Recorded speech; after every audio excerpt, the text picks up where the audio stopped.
Electing to take Social Security is a massive decision for anyone in retirement, no matter how much money you have. If you do the math, many of you will receive over $1 million from Social Security over the course of your retirement. For some of you, it may be $2 million, $2.5 million, possibly even $3 million if both spouses worked and you live in extended retirement into your 90s. So it's a big decision. And we often talk about the domino effect of the various decisions that you have to make in retirement. Where do you withdraw your income from? The IRAs, the non-IRAs. When do you take Social Security? Do I do Roth conversions? What are my investments? What are the dividends I'm generating? The interest income, short-term, long-term capital gains.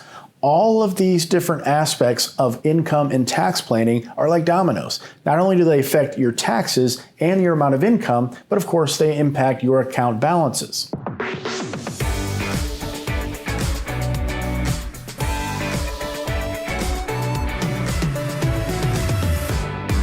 What you're going to learn in today's video is how your taxes are impacted by not only electing Social Security, but having other sources of income. If you've watched this channel for some time, you've heard me talk about this net concept.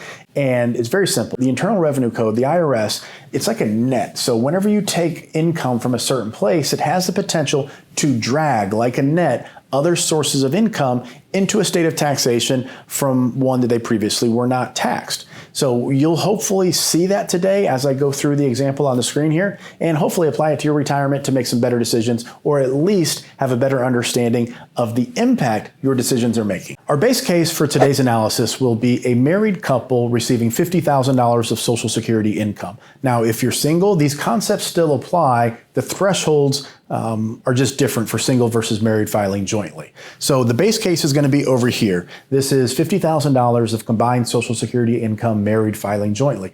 And then as I go through the different columns, we're going to layer on additional sources of income from various places. And we're going to hopefully communicate to you how the Internal Revenue Code operates when it comes to dragging your Social Security, as well as other sources of those income, into a state of taxation from a state of being tax-free.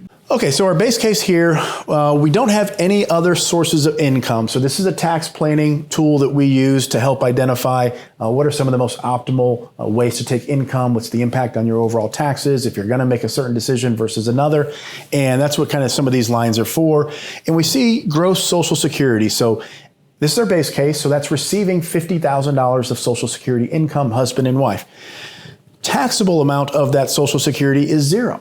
Remember, I said Social Security is a preferentially treated source of income, and this is on paper, mathematically showing you what I mean. So you have $50,000 of Social Security income, and zero is subject to income taxes. If we scroll down here to see the actual amount of total tax due, it's zero. For the second scenario, we're going to add some dividends on top of the Social Security income. So an important point about dividends here, and these are in what we call a non-qualified account, because if they were in your IRA, those dividends would simply be reinvested and you would not be taxed unless they were distributed out of the IRA. Technically, you could take those dividends and put them into a cash bucket inside that IRA. Point being here, these are non-qualified dividends in the sense that they are outside of a retirement account. Now, if that was confusing, this is probably going to be more confusing as well, because there is something called qualified and non-qualified dividends. So first concept, qualified account, non-qualified account, IRA, non-IRA. Qualified dividend versus non-qualified dividend is same word, but different concept. So a qualified dividend is taxed at the more preferential dividend and long-term capital gain tax rates. In order to be a qualified dividend, there are a few caveats that you have to hit, but the one most important is you have to hold the dividend for 60 days within a 120-day window around the ex-dividend date. So if you Google it, look it up, you'll get the exact definition, but that's approximately what it is. Now, non-qualified dividends, if you own a dividend for a shorter period of time than that period, they are taxed at income tax rates. So your income tax rate may be 10%, it may be 22, maybe 24, maybe higher. Dividend tax rates are either 0%, 15%, technically 18.8, 20, or 23.8, but you have some crossover there. The 18.8 and the 23.8, that's from a surcharge from the Affordable Care Act that goes onto your investment income. So a little bit off topic there, but I know many of you may have questions, so I wanted to provide a little bit of additional context in case you do your own research after watching the video. So qualified account, non-qualified account, IRA, non-IRA, qualified dividend, non-qualified dividend, qualified dividend taxed at preferential rates, non-qualified dividend taxed at income tax rates. So, and you can see this on your tax return. It actually looks like this. You'll see total dividends, which is inclusive of your qualified dividends, but typically this is always going to be higher. If you do any buying or selling, if you own a dividend portfolio for many years, they're probably all qualified dividends, or quite possibly, unless you reinvested and acquired some new shares. But point being, that's what your tax return will look like if you go to the first page of your 1040. And that's why I'm showing you this here, because I'm trying to make it a little bit more realistic. So we have $25,000 in total dividends, of which $20,000 are qualified dividends. We still have the Social Security of $50,000. So all I've done is added $25,000 of dividend. I've layered on another source of income on top of Social Security. So just like that net, what we've done by having this income is we've dragged from zero of the Social Security being taxable, we've now dragged $11,100 of your Social Security income into a state of taxation. No other sources of income. Now our total income from a tax standpoint is $36,100. That is our AGI, adjusted gross income. Married couple over the age of 65 has a standard deduction 2025 of $33,200. Taxable income is $2,900, but the most important number, your total tax is still zero. So here we have $25,000 of dividends for your retirement income, along with $50,000 of Social Security income, and you're still paying zero taxes as a married filing jointly couple. Okay, now I want to show you something pretty cool that we use from a tax planning standpoint. And if you're not following all this, don't worry. I want you just to understand the concepts of when you take additional sources of income, it can drag other sources of existing income from a state of tax-free into a state of taxation. Now, this is a pretty cool tool that we use, and depending on where your income is, it's going to line up differently on this chart, meaning where you're taking your income from, what sources. What this chart is showing us is the tax impact on the next $1,000 in ordinary income. So if you have $1,000 of income from a source that is taxed at ordinary income rates, so IRA withdrawals, bond interests that are not municipal bonds, non-qualified dividends, Roth conversion, anything that's taxed at ordinary income status, what this chart is showing us is how it impacts your overall taxes. So from a planning standpoint, I know that I could take another $9,000 in ordinary income, in income from a source that's taxed at ordinary income tax rates, and there would be zero taxation across the board on Social Security and dividends. But once I get here and I start taking $10,000, now my effective total federal income tax rate jumps to 14%, and that's comprised of an additional taxation on Social Security, as you can see, at 6.4%, and additional tax on ordinary income at 7.6%. What that essentially means is those two now have gone from a state of not being taxed into a state of taxation. And then as we go through here, without spending too much time and getting bogged down, we can see as we take more and more dollars from ordinary income sources, tax rates jump. So now we're up to 22.2% on the federal income tax, but it's only because we've brought more Social Security into a state of taxation and more taxes on our already existing ordinary income. But when we get here now, it all drops. So at this level, if we take another 40,000, you can see at the bottom there, 40,000 of income from from an ordinary income source, we've already dragged in everything prior to this level that we possibly can. So now we're just being taxed at 12% on these next dollars withdrawn from the accounts. But once we get to this point, if we withdraw 63,000 more, now we've jumped up to 21%, and now here even 27%. So this is what we call the tax torpedo. I know it may not be easy to understand. Heck, this took me many really years to fully grasp the concept. But I just want to point out what we mean when we say taking income from certain places drags other sources of income into a state of higher taxation many, many times. Now for scenario 3, I'm going to layer in long-term capital gains. So we have Social Security as the baseline, scenario 1. We added some dividends for scenario 2 on top of the existing Social Security. Now we're going to add long-term capital gains because long-term capital gains, again, are taxed preferentially. That's compared to short-term capital gains. If you sell something within a year of owning it, those gains would be taxed at ordinary income tax rates, and that's the chart that we just went through. That chart would be impacted and your taxes would go higher, possibly bringing Social Security and other dividends into taxation. But dividends here, we have the Social Security, but what I've done is I've simply added $20,000 of long-term gains. Now apply this conceptually to your retirement. You're retired, you've turned down your Social Security, and you want to go on vacation. Well, you have some choices. Do you take it from your IRA? Do you take it from long-term capital gain assets? Do you take it from short-term capital gain assets? Where do you take it from? So this is what I'm trying to communicate is how those decisions that you have to make, how they impact how everything else, or how they impact how everything else is impacted, for lack of a better word. So we've added $20,000 of long-term capital gains. And now everything we have here, what we've done is we've brought Social Security into a greater state of taxation by simply adding this capital gain on.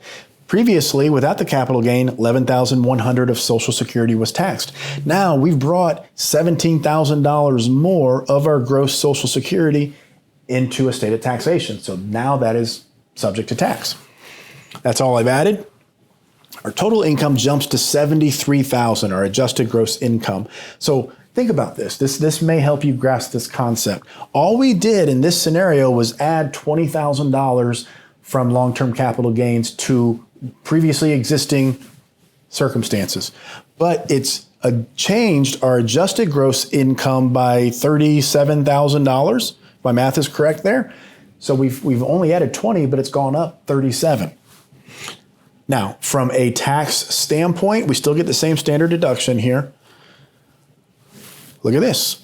Total tax is still 0. So now you might be a little bit shocked. Okay, Troy, we have this Social Security. You're saying more is being dragged into a state of taxation. We have the dividends. We have the long-term capital gains. But why is there not any tax? It's all kind of accumulating here. Remember, long-term capital gains are taxed preferentially. Dividends, qualified dividends, are taxed preferentially.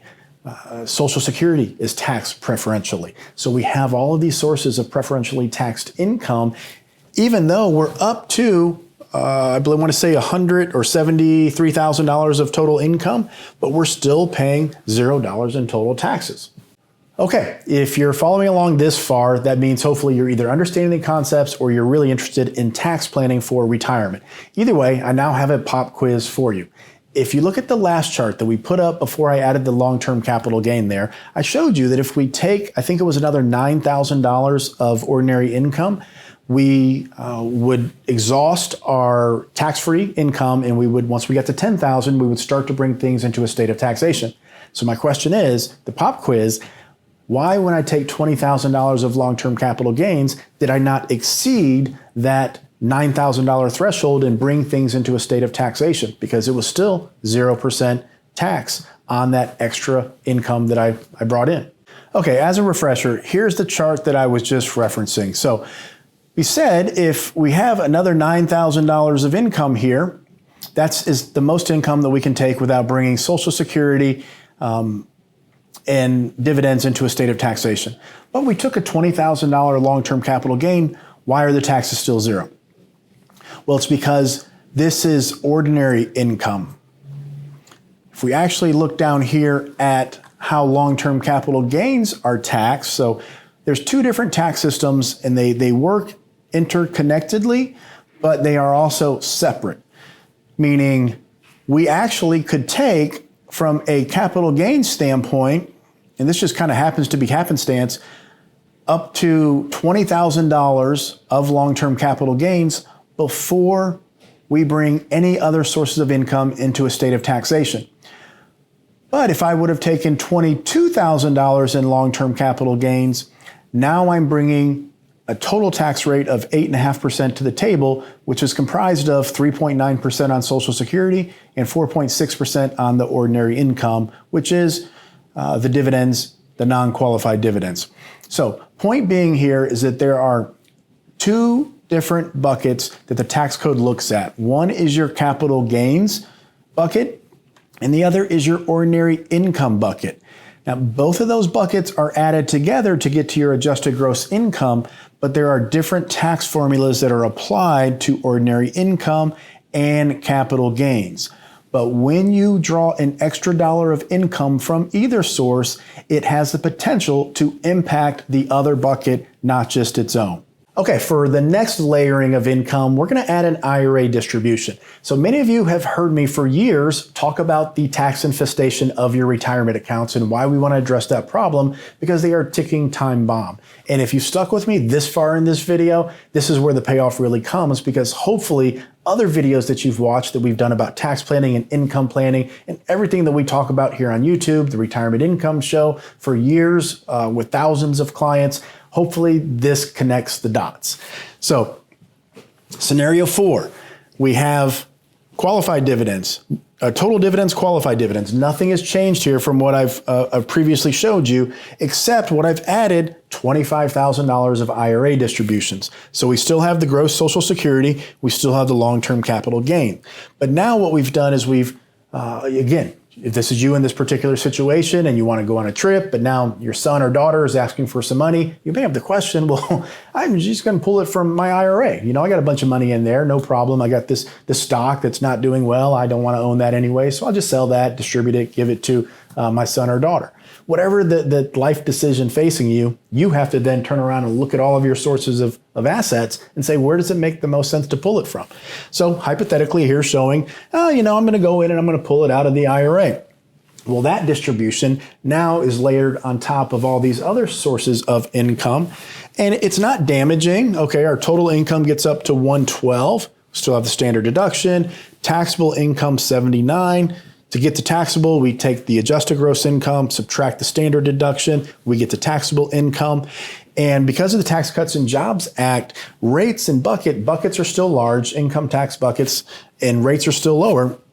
It's still a very favorable tax situation, 4239. So it's not punitive to just kind of willy-nilly make these decisions. But as you'll see as we go through this and then tie it all together at the end, it can become punitive. And I believe it will become punitive at some point later because you're not addressing the root cause of the biggest problem you potentially have. So 4239, marginal income tax bracket is 12%, but effectively you're only paying 5%.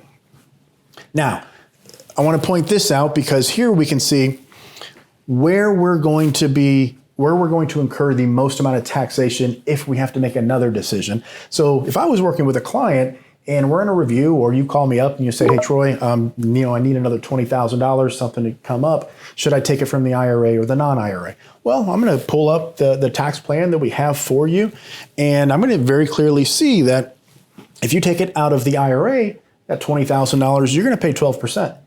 Whereas we can still fill up that capital gain bucket, long-term capital gain bucket, take money out, and you're at 0%. Now, I would go back to that range to see how much we can pull out of that capital gain bucket. As a matter of fact, here, I'll just show you. Come down to the capital gain chart. So I see clearly we can take out about 17, 18. Okay, we can take $17,000 out from the long-term, or add $17,000 into the long-term capital gain bucket, and you're still going to be paying zero tax. Okay, so we may do that, and I may tell you to take the other $3,000 from your savings or checking, something like that. Because now, if we bring that extra dollar, we've overflown the capital gains bucket, and now it's caused every next dollar, no matter where we take it from, it's going to be taxed at 15% at the income tax level, so if it's ordinary income tax, or 15% at the capital gains level. So if we take one more dollar from long-term capital gains or from your IRA, at this point, they're treated equally. Okay, our very last scenario here before we tie this all together shows a larger IRA distribution. So same thing. $20,000 in qualified dividends, $25,000 in total. Now we've increased the IRA distribution to $75,000. Social Security is still the same. Long-term capital gains still the same. Now our total income jumps to $162,000, as well does our AGI. taxable income 129. Now our taxes jumped up to $15,000. So taking that extra money from the IRA has now increased the tax to $15,000. From a planning perspective, every next dollar we pull from the IRA is actually being taxed at 27%. So this is that torpedo, because every dollar you take from your IRA moving forward, it's bringing more capital gains into a state of taxation, more of those dividends into a state of taxation, and they're now being taxed because it's a consequence of you taking that extra incremental dollar from the retirement account. I know this is confusing, but that's why I wanted to show the math and the percentages so you can start to understand how every single decision that you make of where you take your income from, it has some consequence. Ultimately, it impacts either the amount of taxes you currently owe or the amount of taxes you will owe by taking one more dollar out of all those different accounts. Well, one of the questions I get all the time is, Troy, well, why don't we just optimize all of our taxes for today so we pay the least amount of tax possible and we'll worry about everything else down the road? Well, it's your money, it's your choice. But as an investment advisor, and more importantly, a retirement planner, it's my job to point out the challenges that you may have with either the path that you're currently on and present alternatives for you to consider. We help do the analysis, we share our experience and expertise with you, but ultimately it's your money, you're making the decisions. So we have to juxtapose everything that I just went through and how that impacts your taxes today against the future. You'll hear me talk about this all the time when I say creating visibility. This is why we have the retirement success plan. Step 1, allocation planning. Step 2, income. Step 3, tax planning. Step 4, healthcare. Step 5, legacy and estate planning. All of these decisions, they work together as part of a larger picture. So when you have visibility into how your decisions today are impacting your future, I believe you can make better choices. So here's what we have to juxtapose this against. So this is more of a dynamic Roth conversion strategy where we're choosing to take more income, pay more tax today because we think it's going to help over the long term pay a lot less in tax. So these two cases are not connected. These are both just hypothetical examples, but this one we're looking at about $1.7 million in retirement accounts, modest spending levels here of around 65,000 a year. Again, this is just an example. This is implementing a Roth conversion plan where we're incrementally and strategically over a series of years moving money from that tax-infested retirement account over to the tax-free Roth. This is different for everyone. The amounts, it's a systematic process based on your individual analysis. But here's the piece of information. Look, if we do nothing apples to apples based comparison to a more dynamic and planned Roth conversion strategy, it's estimated Roth conversion, we pay about $250,000 of income taxes over the course of retirement versus here $765,000. So it's about $500,000 in estimated tax savings by looking at the big picture in retirement as opposed to just the year to year. Now, I'm going to layer one more concept onto here because President Trump recently got reelected. It is our belief, and it's likely, that either the existing tax cuts will be extended or some type of new tax legislation will be put into place. So what that means is we most likely will have a longer period of time to consider Roth conversion. So based on your individual analysis and needs, it may make sense to defer these Roth conversions and focus more on your long-term capital gains and some of the other areas maybe we can attack as far as your tax strategy. So the environment has changed, and so the plan changes. But main point being here, everything that I went through with you earlier, when do you take Social Security? Which accounts do you withdraw from? The IRA, the non-qualified? Do you invest in dividend stocks? Do you invest in non-dividend stocks, more oriented for growth? All of these choices today that we're making, they need to be made with respect to visibility into your future. And then with that information and sharing our expertise and experience, or if your advisor can do this, great. That's how you make decisions in retirement to optimize your overall planning. One last note here is we do get asked often, Troy, why should I hire you? Why should I hire an investment advisor and pay you 1% of my assets or whatever that number is? If your investment advisor is just managing your investments, I think it's ludicrous to charge that 1.25. This is what I believe in retirement they should be doing for the amount of money that you pay them. This is retirement planning. This is tax planning. When you layer that now on top of the investment planning and income planning and estate planning and healthcare, what we call the retirement success plan, this is how we differentiate ourselves as investment advisors in the country. And whether you work with us and you're watching this as a client, if you just simply want a second opinion or your advisor isn't doing this, or if you like your advisor and you want to keep working with them, I encourage you, send them this video, say, hey, could you help me out with this planning stuff? Do you do this?